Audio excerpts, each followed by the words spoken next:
나폴레옹 전쟁 끝나면서 좀 이상해져요. 사이비 종교에 빠졌는지 성역은 죄라고 하면서 성관계를 거부하기 시작합니다.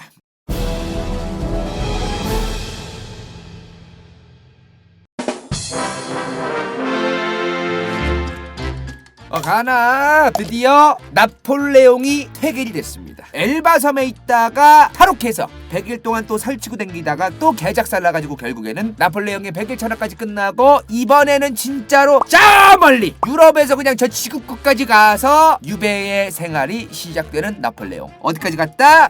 세인트 헬레나섬. 세인트 헬레나 어센션 트리스탄 다쿠냐. 그렇게 나폴레옹은 끝났습니다. 나폴레옹 전쟁을 끝나게 한 장본인이 누구였다?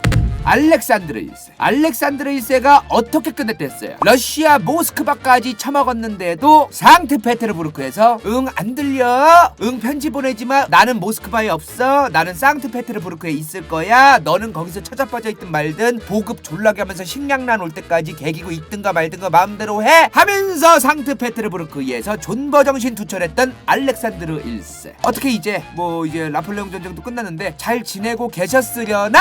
근데 이 양반이 나폴레옹 전쟁 끝나면서 좀 이상해져요. 사이비 종교에 빠졌는지 성역은 죄라고 하면서 성관계를 거부하기 시작합니다. 알렉산드르 1세가 원래는 와이프도 있고 애도 있었어. 원래 황후랑 애도 둘을 낳았는데 그 둘이 딸이었어. 딸. 둘 다 딸인데 그 이상의 애를 안 낳는 거예요. 나폴레옹 전쟁 끝나고 이제 이상한 사이비 종교회 같은 거에 빠지더니 성역은 죄다 막 이러면서 딸내미 둘만 낳고 이제 아들을 안 낳아요. 그러면은 옛날에도 러시아에는 여자 짜르도 있고 예카테리나 2세도 있었고 엘리자베타도 있었고 그랬던 거 아니냐? 그거는 여자 딸내미에게 짜르가 다이렉트로 간 게 아니라 대부분 원래 짜르였던 사람의 와이프 아니면 딸내미 이런 애들이 보통 쿠데타를 일으킨 거예요.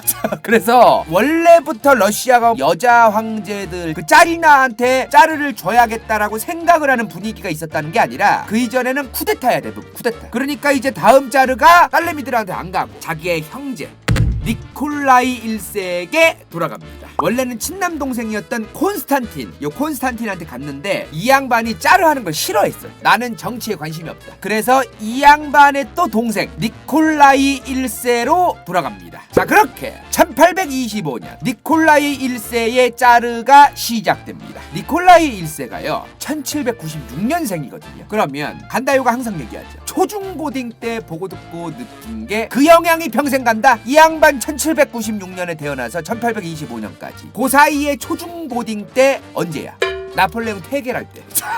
니콜라이 1세가 초딩, 중딩, 고딩 때까지 나폴레옹이 오지게 설치고 유배 갔다가 나와서 또 개기고 100일 천하 있다가 또 나가리 되고 요런 거를 이 양반이 보고 듣고 느끼면서 큰 겁니다. 막 그러면서 세상은 막 개판이고 흉흉하고 러시아에서도 프랑스 대혁명의 영향으로 이제 우리도 러시아도 자유주의 혁명이 일어나야 된다 그러면서 막 국민들 사이에서 이제 조금씩 이제 국민들 사이에서 그런 얘기 나오고 막 그러는 거예요. 이 양반이 볼 땐 세상이 이런 거예요. 자유주의 혁명이 프랑스에서 일어났고 또 동시에 그거를 기반으로 설치고 댕겼던 나폴레옹 때문에 전 유럽이 개판이 된 거예요. 그러면 프랑스의 정반대로 하자. 그럴듯해. 원래 사람이 굉장히 주관적으로 생각하기 나름이거든. 빨갱이들이 있어서 나라가 개판이다. 친일파가 있어서 나라가 개망했다. 그 시각만으로만 이제 세상을 보기 시작하면요 그럴듯한 요러한 사상과 생각이 생길 듯합니다. 그런 거 마냥 당시에 짜르였던 이 사람도 그런 사람들 중 하나였던 거죠. 그렇게 이 양반은 유럽 협조체제, 프랑스 대혁명 이전에 왕정밖에 없었던 세상으로 그냥 빨리 유럽을 되돌려놔야 된다. 그런 또 분위기가 있었고 그 분위기에 또 타가지고 이 양반이 또 짜르가 된 거 아니에요. 우리 이제 전 유럽의 왕들은 이제 왕정, 군주체제를 계속해서 유지하고 이어나가자. 모든 국가가 합심하자 했던 게 바로 저 빈체제입니다. 근데 이 빈체제에서 또 정한 게 뭐였냐면요. 지금 프랑스 대혁명을 시작으로 나폴레옹까지 설치면서 워낙에 자유주의 같은 거를 부르짖는 애들이 점점 머릿수가 많아졌으니 이런 애들이 언제 어디서 어느 국가에서 설치일지 모른다. 즉 우리 빈체제, 유럽 협조체제에서 협의를 했던 우리들만이라도 서로 만약에 자유주의 혁명이 진압이 안 될 정도로 강력하게 일어나면 다 같이 합심해서 조지러 가줘야 된다. 요런 거를 협의를 했었어요. 달리 말하면 뭐예요? 당시 수많은 유럽 국가들, 왕정체제의 국가들은 자유주의를 별로 안 좋아했었다. 이 말 당시에 빈체제를 이렇게 했다는 건 뭐예요? 러시아도 얼마든지 불안한 상황이었다. 언제 어디서 자유주의 혁명이 또 러시아에서도 터질지 모르는 상태였잖아요. 이 유럽 협조 체제 빈체제만으로도 불안한 겁니다. 그래서 이거를 이용합니다. 뭐를? 국뽕. 정교회 하나님을 위해서, 신을 위해서, 그리고 러시아 제국 우리 국가를 위해서 저 자유주의 종북좌파 토착애국 같은 저 자유주의 혁명 세력이 우리 러시아와 우리 정교회의 신앙을 박살내려고 한다. 그래서 저러한 종북좌파 토착애국들을 조지기 위해서 우리 모든 국민들이 단결돼서 저 자유주의 세력을 개작살내야 된다. 요러한 분위기를 만들기 시작합니다. 당시에 진짜 근데요, 나폴레옹 때문에 성한 나라가 없었어. 그 당시에 진짜 유럽에서 나폴레옹이 하도 개판을 내놓고 전쟁이란 전쟁 오지게 일으켜가지고 전쟁 한번 일어나면 진짜 올스탑이야 경제가. 그나마 나폴레옹 전쟁 이후에 성한 나라가 영국, 독일, 러시아였습니다. 그래서 얘네 셋이 다 발언권이 좀 셌어. 원래는 러시아가 발언권이 그냥 그랬거든요. 나폴레옹이 하도 다른 유럽 국가들을 개자폭을 해놔가지고 그러면서 러시아가 여기에 낍니다. 지금 전 세계에서 경찰국가 행세하는 나라 있죠. 어디? 미국. 미국이 지금 자칭 전 세계 경찰국가잖아요. 당시 유럽에서 똑같이 자칭 경찰국가라고 셀프로 말하는 국가가 있었습니다. 누구?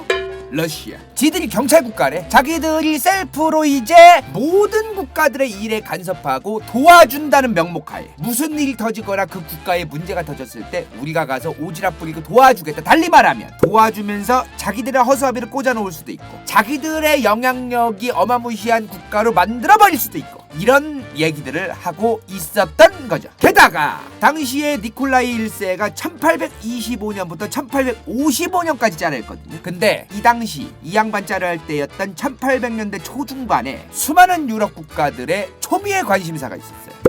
거의 고인물들이 석유대에서 쉐일층까지 되고 있었던 나라골 개판이었던 오스만 제국. 거의 그냥 나라가 사라지기 직전 공중분해되기 직전 저 오스만 제국의 땅을 어떻게 하면 우리가 빨리 긁어먹고 갈라먹고 나가리 시켜서 먹을까? 라고 얘기하는 그러한 분위기의 유럽이었습니다. 자세한 건 그 제 친구 그 효기심의 터키 역사 1, 2, 3, 4 올라온 거 있거든요. 그거 보시면 잘 이해가 되실 거예요. 자, 어찌됐든 당시에 오스만 제국이 오지게 부실하다는 건 뭐예요? 당시 러시아 입장에서 제가 저번 러시아 1, 2편부터 말씀드렸죠. 항상 이 러시아가 원하던 게 뭐라고 했어요? 부동항과 식량. 러시아는 항상 부동항과 적을 원하고 있었어요. 그러려면 어떻게 해야 되는 상황이었어요? 흑해를 먹어야 합니다. 더 나아가서 이 흑해에서 지중해까지 나갈 수 있어요. 근데 나가지를 못해. 왜? 흑해에서는 오스만 제국이 여기서 버티고 있고 이스탄불 나가도 여기서 버티고 있거든요. 이스탄불에서 나가서 여 차나칼레 있는 여 지역을 지나야만 그리스가 에게해가 나오고 지중해가 나옵니다. 그리고 발트해에서는 여기 이 덴마크 도로에 있는데 더 나아가서 이 북해에서도 영국. 그러면 여러분들 생각에 러시아의 입장에서 발트해를 나가서 영국이 있는 북해로 나가는 게 좋겠어요? 아니면은 당시에 개작살나고 있던 오스만 터키 쪽이 있던 흑해로 나가는 게 낫겠어요? 드디어 오스만 제국과 러시아의 전쟁이 시작됩니다. 뭐가? 크림 전쟁. 근데요, 이 크림 전쟁이 이때만 있었던 게 아니에요. 1568년부터 1918년까지 러시아와 오스만 제국은 저 사이에 무려 350년 내내 싸웁니다. 그러니까 이런 거죠. 양쪽의 국가들이 서로 원하는 게 서로 겹쳐. 그러면 당연히 전쟁까지 가는 거죠. 오스만 제국은 당연히 흑해와 지중해의 영향권을 러시아한테 빼앗길 생각이 없습니다. 러시아가 흑해 지중해권을 장악하면 오스만 제국에게 뭐가 생기는 거예요? 당시에 오스만 제국이 여기를 먹고 있었는데 흑해만 빼앗겨도 러시아가 계속해서 오스만 제국을 피곤하게 할 가능성이 높아지겠죠. 러시아는 어떻게든 저 흑해와 지중해를 먹어야 기어나갈 길들이 많아집니다. 러시아는요, 당시에 무역으로든 군사적으로든 웬만하면 무조건 흑해와 지중해가 필요했습니다. 왜? 부동항 때문에. 더 나아가서 무역 때문에. 마침 근데 이러한 상황에서 오스만 제국이 진짜로 개작살이 나고 있던 거죠. 당시에 흑해 쪽에 러시아의 땅이 있기는 있었어요. 어디? 크림반도. 러시아는 옛날부터 지중해를 너무나 가고 싶어 했단 말이죠. 그러면 크림반도에서 배 타고 지중해 가면 되는 거 아니냐? 지금 2021년에도 크림반도를 러시아가 먹어놨어도 있으나 말합니다. 왜?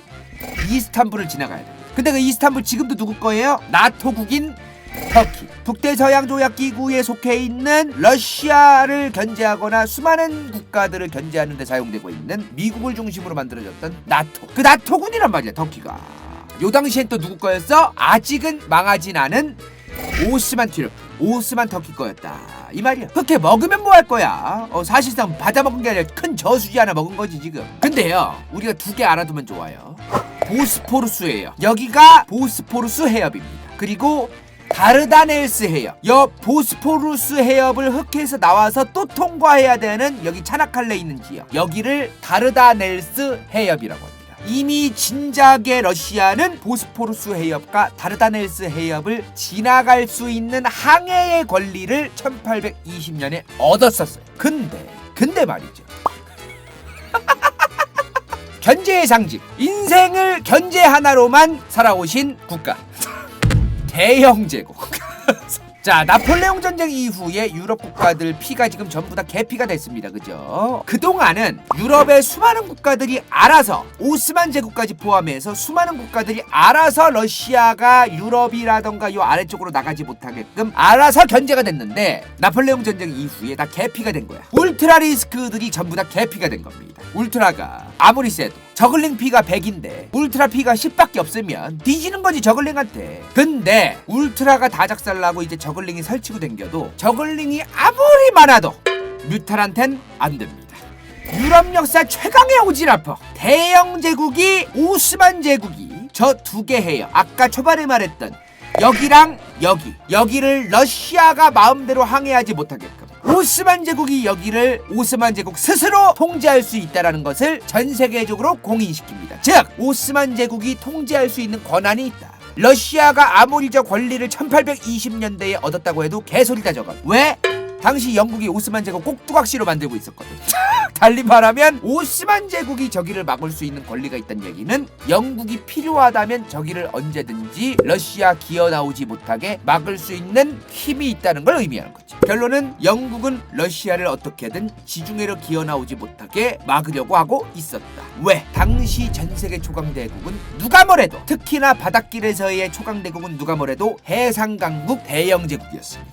조금이라도 그 해상강국이었던 대양제국의 해양권, 자기들이 먹고 있었던 수에즈 운하와 더불어서 지중해, 대서양, 이 유럽을 기점으로 하는 주변에 있는 수많은 바닷길들을 영국이 해먹고 있었어요. 근데 피곤하게 러시아가 이 흑해에서 해군력이 증가돼서 기어나와서 영국에게 좋을 게 없는 겁니다. 그러자마자 이제 러시아가 막 야마가 막 오지게 받아가지고 이제, 아니 영국 니네가 뭔데 겐세이를 넣고 이 새끼 미쳤나 이게 진짜.